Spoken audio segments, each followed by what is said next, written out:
In Capital News tonight, President Dr. Samia Suluhu Hassan leads Tanzanians in the permanent voters registration exercise ahead of the November 27th local government elections.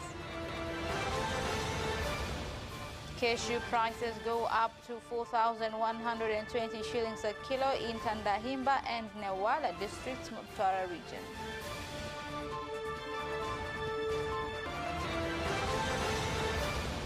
And in sports, fans are still optimistic despite Taifa Stars' AFCON qualifier defeat against the Democratic Republic of Congo.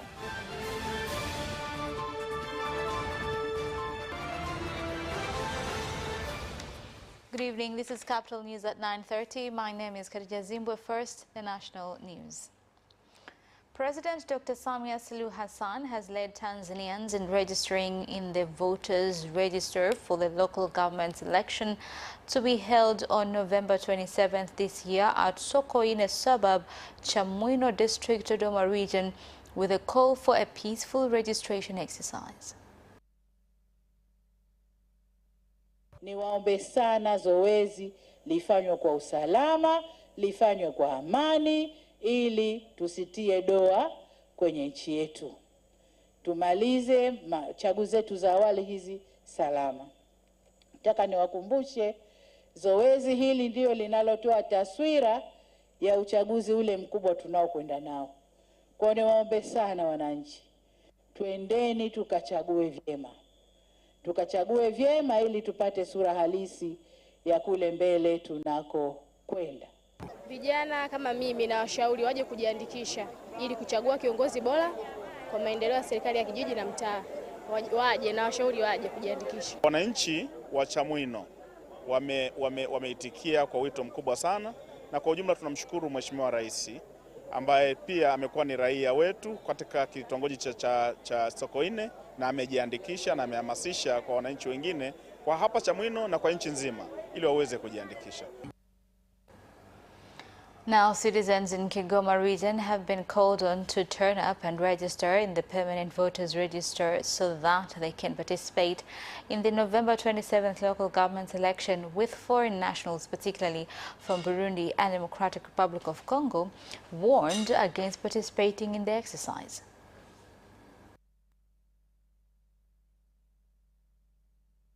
Umuhimu ni kumchagua kiongozi atakayewatumikia wananchi katika mtaa husika. Hakuna vurugu, hakuna nini, uchaguzi na uandikishaji uko shwari tu. Ni lazima tuweze kuwachagua viongozi ambao watakuwa na tija katika ngazi ya mitaa yetu yote. Hivyo ni ombi langu wananchi wajitokeze kwa wingi. Kikubwa zaidi, tusiruhusu watu ambao sio raia kuja kujiandikisha katika mitaa yetu, kwa sababu watakuja kutuletea vitu ambavyo havistahili. Hivyo ni jukumu letu na ni haki yetu wananchi wote kuja kujiandikisha na tuweze kuwachagua viongozi ambao watakwenda kutumikia. Sio zoezi la kukaa muda mrefu. Ni dakika moja tu, jina lako limeandikwa, unaenda kuendelea na majukumu yako. Mtu ambaye sio raia na anapenda jambo hili liende vizuri hawezi kuja kujiandikisha. Hilo jambo la kwanza. Lakini pili, waandikishaji wetu wamepewa utaratibu wa namna ya kutambua watu wenye sifa wanaotakiwa kujiandikisha. In Manyara region, citizens on Friday participated in the voters registration exercise that started today and will last until October 20th this year, with many expressing expectation from the November 27th local government election. Zoezi nimelifurahia sana kwa sababu kila mtu anapata haki yake ya kuweza kujiandikisha ili baadaye aweze kupiga kura, kwa sababu nchi hii ni ya demokrasia. Kila mtu ana haki ya kufanya jambo lolote. Wito wangu kwa hivi vikundi ambavyo mara nyingi labda majukumu yao yanakuwa mazito, naomba wachukue hata dakika 10 tu ya kufika hapa. Kwa sababu ukifika hapa kama hamna foleni hata kutumia hata dakika 5. Chaguzi za serikali za mitaa ni chaguzi za muhimu na maana kweli kwa taifa letu, kwa sababu ndio mwanzo wa utengenezaji na uundaji wa serikali ambao tunategemea ianze kufanya kazi katika kipindi kingine tena cha msimu wa miaka 5 inayokuja. Kwa hiyo kule mliko tuhamasishane, majumbani tuamshane. Kazi ya kujiandikisha sio kubwa, chukua muda wako kidogo, na si kama mkoa tumejipanga kuhakikisha kwamba wananchi wote wanafika vituoni, wanajiandikisha kwa muda mfupi ili waweze kwenda kufanya shughuli. The President of Zanzibar and Chairman of the Revolutionary Council has said that the government will continue to improve on infrastructure in the tourism sector in order to attract more tourists to visit Tanzania. Dr. Mwinyi made the statement when opening the 8th Swahili International Tourism Expo site 2024 in Dar es Salaam.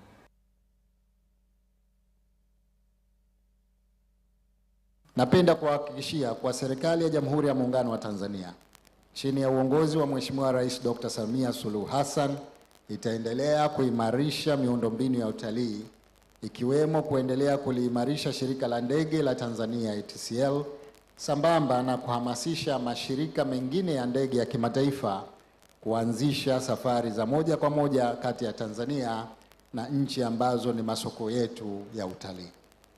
Aidha, tutaendelea kujenga barabara na reli za kisasa zinazounganisha vivutio vya utalii. Hadi kufikia mwezi Agosti mwaka 2024, takwimu zinaonyesha kuwa Tanzania imepokea jumla ya watalii wa kimataifa milioni 2,026,378, ikiwa ni kiwango cha juu kabisa kuwahi kufikiwa katika historia ya Tanzania. Pia mapato yatokanayo na sekta ya utalii yamefikia dola za Kimarekani bilioni 3.5. Mafanikio hayo yamewezesha nchi yetu kutambuliwa kimataifa. Kauli mbiu ya mwaka huu ya siku ya utalii imesema utalii na amani. Na sisi Tanzania tunashuhudia amani na utulivu. Chini ya uongozi wako makini, Tanzania ni kisiwa cha amani. Tumeshuhudia amani Tanzania mainland pamoja na Zanzibar. Mheshimiwa Rais, mnatutendea haki wa Tanzania na mpewe maua yenu. The Swahili International Tourism Expo brings together local and foreign stakeholders to look at business and investment opportunities in the tourism sector in Tanzania.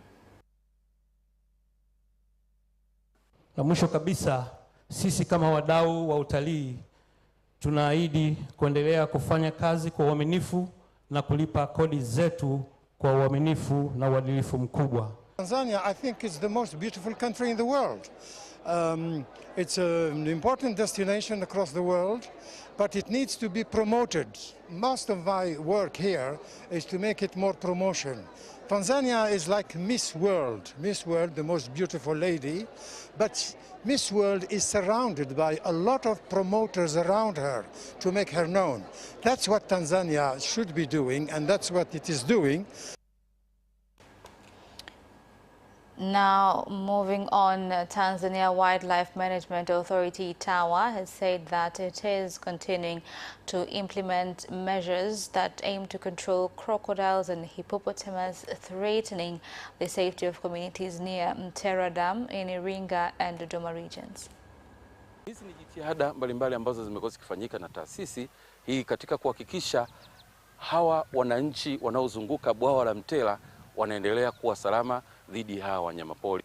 Zipo hatua nyingine ambazo zinafanywa na serikali. Kipo kituo cha kudumu cha askari maalum kwa ajili ya kudhibiti hawa wanyamapori wakali na waharibifu. Leo imethibitisha kwa wataalamu, yaani kile nilichokuwa nikisikia tangia nikiwa mdogo, leo nimekithibitisha kwa wataalamu ya kwamba kumbe ukikamatwa na mamba, cha kwanza tafuta macho yalipo. Shukuru serikali kwa kwanza kutuwekea karibu ofisi ya TAWA karibu na eneo letu hili.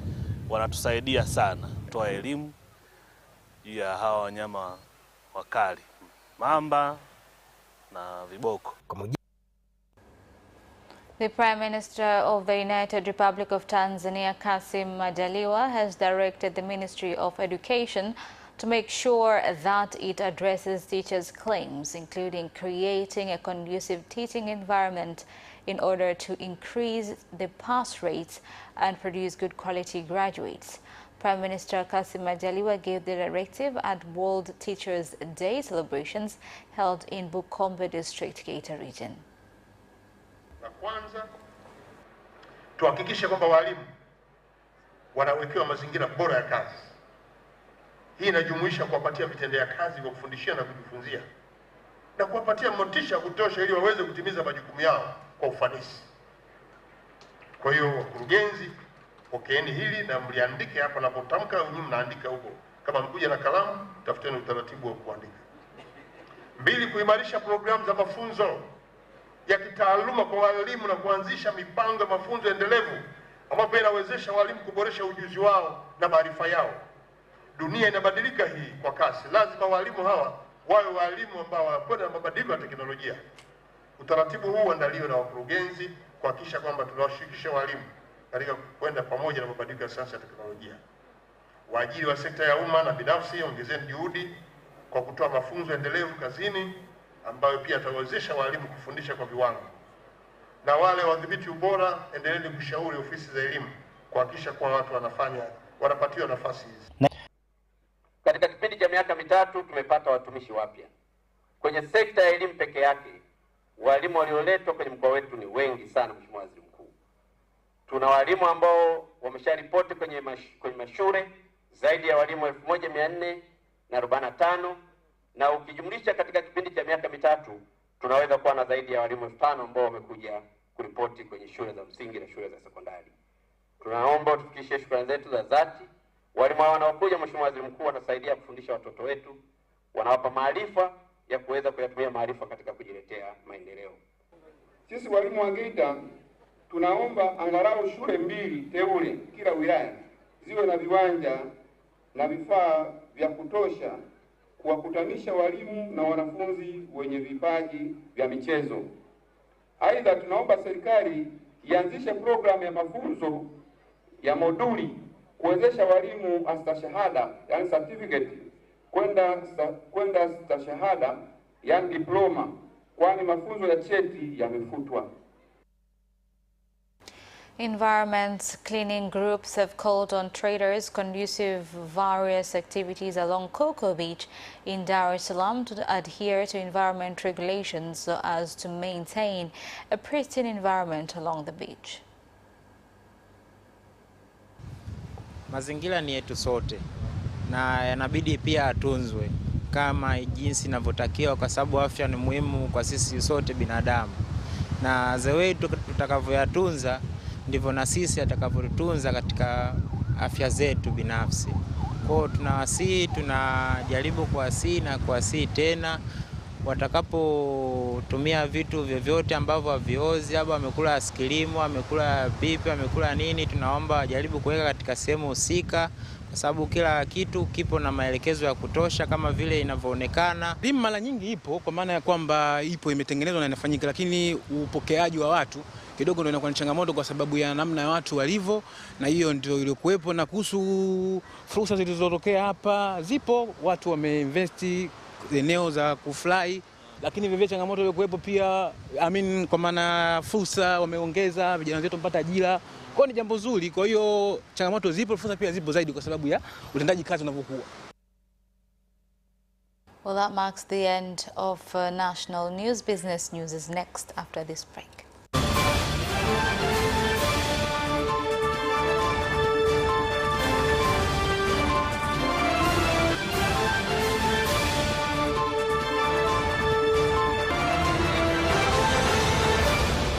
Welcome back, and in business news. Cashew farmers in Tandahimba and Newala districts in Mtwara region have been delighted with prices at this 2024-2025 season, with a kilo of cashews selling at between 4,032 shillings and 4,120 shillings. Kuanguka furaha nilionayo si mchezo. Wala haipo, yani zamani sana ile katikati ya Mheshimiwa Magufuli ndio ilikuwa 3,300 nini mpaka inakuta mkulima inatufika 2,200 kitu. Hii yani hii ya leo ndio imefunika ya mwaka. Msimu uliopita ulikuwa ni msimu wa 2017-18. Tulifikia kwenye 3,800 bei ya juu mpaka 3,700. Lakini leo tumevuka kwa hiyo bei. Wanunuzi wameweza kufikia bei hii na naamini kwenye minada ijayo inshallah watapanda zaidi. Now, Tanzania and Zambia have signed an agreement to remove 51 trade barriers that include on grain crops and fruits produced in both countries. Tumefikia uamuzi na kukubaliana kwamba pande zote mbili, kwa maana upande wa Zambia uwe na dawati maalum la kuwasaidia wafanyabiashara wadogo, kuwapa elimu, kuwaelimisha bidhaa, kuwaelimisha dokumenti mbalimbali zinazohitajika kwa ajili ya kufanya biashara zao. This is an initiative that will help them to be able to trade effectively. So this is good news so that we can grow economically. Now, the government of Zanzibar has continued to grow the economy in the Isles through the tourism sector, where $3 billion has been invested in construction of hotels. Katika kufungua tena Terminal 2 mpya. Terminal 3 tayari inafanya kazi, lakini vile vile ujenzi wa Airport Pemba nao unaendelea, lakini vile vile tuna mpango wa kutengeneza Terminal 4 kwa hapa Unguja. Kwa hiyo hao ni mafanikio makubwa sana ambayo kwa kipindi kifupi sana tumeona yameweza kuwa ni chachu ya kuzidisha hamasa katika sekta yetu ya utalii. Lakini kwa upande wa uwekezaji zaidi ya bilioni $3 za Kimarekani katika kipindi hiki cha miaka 4 zimewekezwa katika ujenzi wa mahoteli mapya. Well, that marks the end of business news. Sports news is next.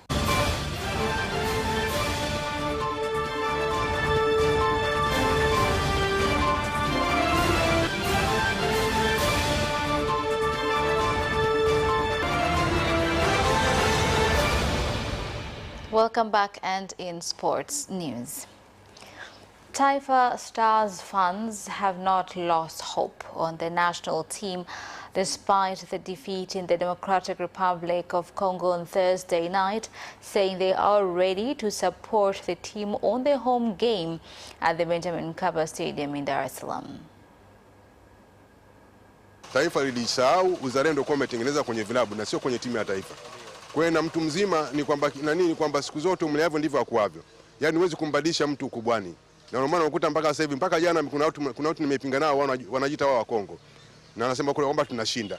Ni kwa sababu gani? Hakutengenezea uzalendo. Wale wenzetu ambao tunaona mpaka timu ya taifa ikifunga wanalia, wale wameanza kutengenezea toka chekechea. Sasa huu ni utaratibu ambao sisi wa Tanzania wenyewe tumejijengea wenyewe. Lakini kwa timu ya taifa inachokifanya kwa hivi sasa, nadhani watu wengi wahamasike twende uwanjani. Kwa sababu hata kule kwao ni mistake tu ya Mzinze tu. Lakini tuliwadhibiti vizuri kabisa. Kwa hiyo matumaini ya kushinda hapa ni 100%, wale hapa watoki.